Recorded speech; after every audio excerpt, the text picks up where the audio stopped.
procede a replicar las argumentaciones del discurso de clausura que las defensas técnicas de los imputados y de Unatrafin establecieron en su momento. Nosotros no vamos a ser precisos y concisos, vamos a referirnos, por ejemplo, al informe de análisis electrónico, que es donde ubican a los imputados tanto el día 14 como el 17, donde fue que se disminuyó la conversación fluida que ellos tenían mucho antes de los días de los crímenes.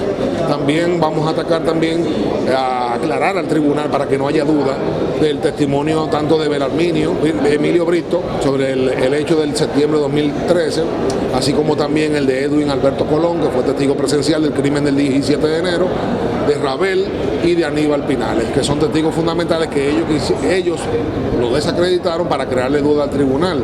El tribunal tiene, obviamente, por máxima experiencia, sabe que estos testimonios son testimonios creíbles, certeros y que se corroboran con otras pruebas que hemos aportado aquí en este juicio. Básicamente, entre otros temas, se fundamenta nuestra réplica en el día de hoy. ¿Cómo va a establecer, por ejemplo, las intersecciones de esas llamadas de los días que ocurrieron los hechos? El 14 y el 17, ¿verdad? 14 y 17 de enero de 2015. Tres muertos, uno el 14 y dos el 17. Sí. ¿Ustedes tienen el audio de esa conversación que dice claro que yo lo mandamos a matar? O sea, No, en ese informe de análisis electrónico no hay conversaciones en tiempo real o grabadas, no. Lo que hay es la ubicación de los puntos donde conforme le establece el informe, las compañías telefónicas, que ellos son los propietarios de los celulares, los imputados, entonces se ubican próximo al lugar de los hechos y la comunicación. Primero fue el modus operandi, que lo he dicho en varias ocasiones, lo vuelvo a reiterar. El modus operandi era el siguiente: Erison de los Santos Solís, vicepresidente de Unatrafin, se comunicaba con Arsenio Quevedo del número 643-1221 a la flota de Unatrafin que lo utilizaba Arsenio Quevedo, que es la que termina en la 1348. Se comunicaba con él. Ya minutos después de esa conversación de Erison a Quevedo es que suceden los crímenes. Posterior a los crímenes hay otra conversación de Erison de los Santos con Arsenio Quevedo. y en derecho, esas pruebas son contundentes. Pero esa prueba sí, claro, porque para que pudiera haber una condena o vincular a esta persona a estos crímenes. recuerde, caballero, que esa prueba se concatena y se valora de manera armónica y conjunta con las demás pruebas. Los testimoniales, las documentales, las materiales, las visuales y las que presentamos aquí, porque es el tribunal lo que debe de valorar de forma armónica y conjunta, conforme al principio de la lógica, la máxima de experiencia y conocimiento científico, todas y cada una de estas pruebas. Y esa es una fundamental, porque recuerden también que hay un coimputado, que es Amaury Cabrera, que estableció aquí que él no conoce a ninguno de los cinco, a los demás coimputados, y nosotros sí le aportamos que sí, y él era asalariado de Unatrafin también. Todos eran asalariados de Unatrafin. Pero el tribunal lo que debe de valorar de forma armónica y conjunta todas y cada una de las pruebas, no una en específico, es armónica y conjunta, lo que la ley lo obliga al tribunal a hacer. Doctor, ¿qué dice para que le hagamos la réplica? Que establecer con certeza que de los alegatos de clausura, de cierre, de la defensa técnica de cada uno de los imputados, no se desprende la posibilidad alguna del desmonte de la acusación tanto pública del Ministerio Público como la acusación particular de los actores civiles, querellantes, víctimas y actores privados en el proceso. Sin embargo, en el día de hoy nosotros tendremos la oportunidad, estableciendo ya con claridad de que estamos convencidos de que el tribunal lo está también, de que en sus alegatos de clausura, de cierre, los abogados que asisten a los imputados no pudieron desmontar la proposición fáctica que acompaña la acusación, reiteramos, pública y privada. Sin embargo, en el día de hoy nosotros vamos a establecer en la réplica de manera puntual lo siguiente: que el 14 y 17 de enero las comunicaciones que se dieron, que fluyeron entre el patrocinador económico e intelectual de la estructura de sicariato, Arsenio Quevedo, y a quien hemos denominado como el gerente operativo de esa estructura, Erison de los Santos Solís, conocido como Ney, se dieron comunicación de manera exacta y precisa minutos antes y minutos después de las ejecuciones en ambos eventos criminales. Es decir, el 14, cuando ejecutan a Mateo Nieves de Jesús, y el 17 de enero del 2015, cuando ejecutan a Obernis Guerrero y a Ángel Javier. Es decir, del análisis del contenido del informe de análisis de inteligencia electrónica, se desprende que de la comunicación de Arsenio Quevedo, cuya primera llamada la hace a las 6:15 aproximadamente de la mañana, y la última la realiza a las 11:18 de la noche de ese día, solamente se da comunicación entre él y Erison de los Santos Solís, por ejemplo el 17 de enero, casi a las 11:50 de la mañana, es decir, unos 10-15 minutos antes de las ejecuciones de Obernis Guerrero y de Ángel Javier. Y si tú comparas ese perfil comunicacional que se da el 17 con el que se da el 14 de enero, es el mismo patrón comunicacional, es decir, minuto antes.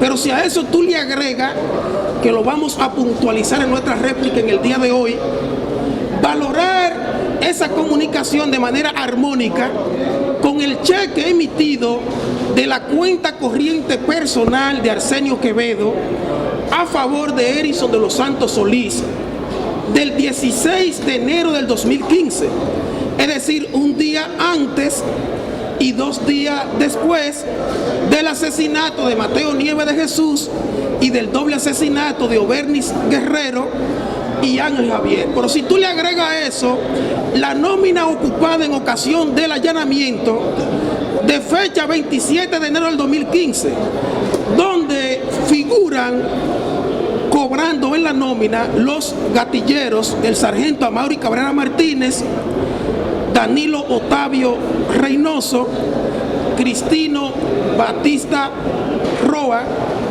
eso es suficiente de una valoración integral armónica, como establece el 172 de la normativa procesal penal, para tú derivar fuera de cualquier duda razonable lo que es la responsabilidad como patrocinador económico e intelectual de Arsenio Quevedo. Pero si tú le agregas este elemento, que da la resolución de medida de coerción de Amaury Cabrera Martínez, el abogado que asistió a Amaury Cabrera Martínez en esa ocasión figura en la nómina ocupada en ocasión del allanamiento, pero que también ese abogado aparece representando a Erison de los Santos Solís en ocasión de la medida de coerción que se conoció. Es decir, son un sinnúmero de elementos que se corroboran entre sí y que, valorado de manera armónica e integral, te conducen a una condena inevitablemente de cada uno de los miembros de esa estructura criminal con ribete de sicariato político. Y a su hija, entonces sería responsabilidad de Fenadrano, que ha dicho eso como una forma de adelantarse. A la familia de Amaury no le va a pasar nada porque ya el acuerdo ya lo hicieron. Y si la amenaza era que si no lo hacía le iban a matar a esos parientes, y evidentemente él ha hecho una defensa positiva, con lo que es evidente entonces que efectivamente ya se pusieron de acuerdo, entonces quienes pudieran tener interés en presionar a Amaury hasta con el precio de amenazarle a sus parientes, entonces ya lograron su propósito, lo que evidencia que entonces ya él no tendría ningún tipo de riesgo. Ahora yo le voy a preguntar a usted, porque lo que hicieron fue que, como tenemos las informaciones, quisieron irse adelante con una denuncia para matarle el efecto y para revertir los efectos. Ahora yo le voy a decir una cosa a ustedes. ¿En qué le beneficia a Juan Ubiere o a las víctimas que nosotros representamos la muerte de gente inocente como es necesariamente una niña inocente, hija, aunque sea hija de un sicario, y de su mamá, que también es hasta otra víctima? Porque cuando un hijo comete un hecho de esa naturaleza, la mamá se convierte en una víctima por las consecuencias que se derivan para su hijo. O sea, es un acto. Los únicos que cometen crímenes que no le aprovechan son los hombres anormales. Ahora díganme ustedes en qué le aprovecha a Juan Ubiere, a Fenatrano, que maten una niña y que maten a una señora indefensa. Porque si alguien pudiera eventualmente aprovecharle a Fenatrano, matar, era a sus propios verdugos cuando andaban asesinándolos. Y aún en esas circunstancias en que andaban asesinando a los choferes de Fenatrano, Fenatrano no tiró un golpe ni para defenderse.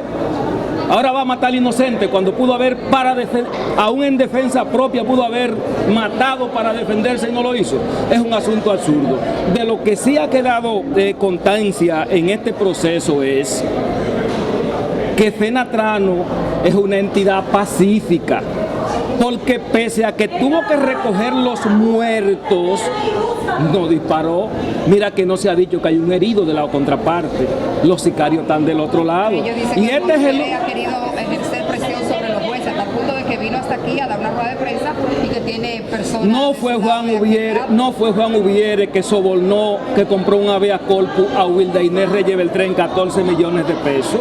No fue Juan Ubiere el que pagó los 14 millones de pesos por el que está imputado Francisco Alberto Arias Valera y por el que le pusimos una querella nosotros inclusive a otro grupo de personas, y donde señalamos inclusive a Mariano Germán, el mismo presidente de la República. Los hechos han probado que quienes sobornan jueces aquí son ellos que compran sentencias, no nosotros.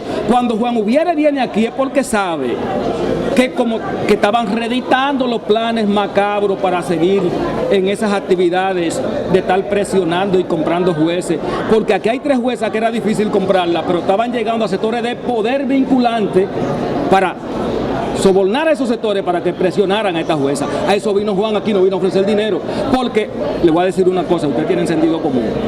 El que va a comprar un juez no se para ahí al frente a hacer un show. Ahora pregunta si quienes compraron a Wilda y Arias Valera hicieron un show. No, obraron en secreto, en la sombra. Así es que se opera el soborno. No es viniendo a dar la cara como la dijo Juan Ubiere ahí al frente.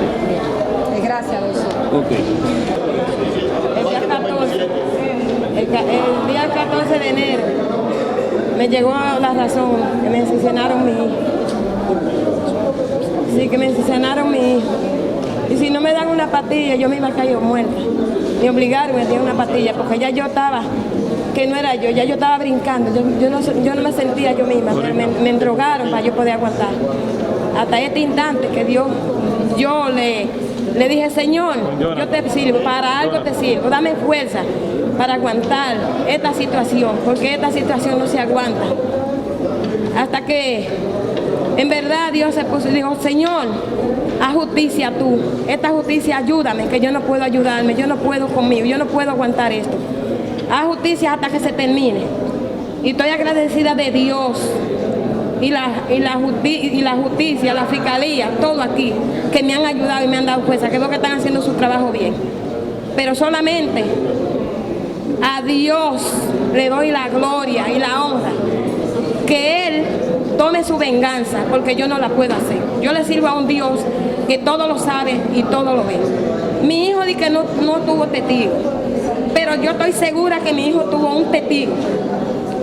Que el testigo que mi hijo tuvo y lo demás, el testigo que mi hijo tuvo fue Dios. Dios es que es testigo de todo lo que ya está pasando de mi hijo, porque de que no hay testigo. Y yo dije, Dios, tú eres testigo, toma la venganza tú, que yo no puedo. Y así sucesivamente Dios me está dando fuerza. Cada vez que me derramo en lágrimas, Dios, no, ayúdame, tú me estás ayudando, yo te doy la gracia, ayúdame. Santa de Jesús Rosario. Expectativa, justicia.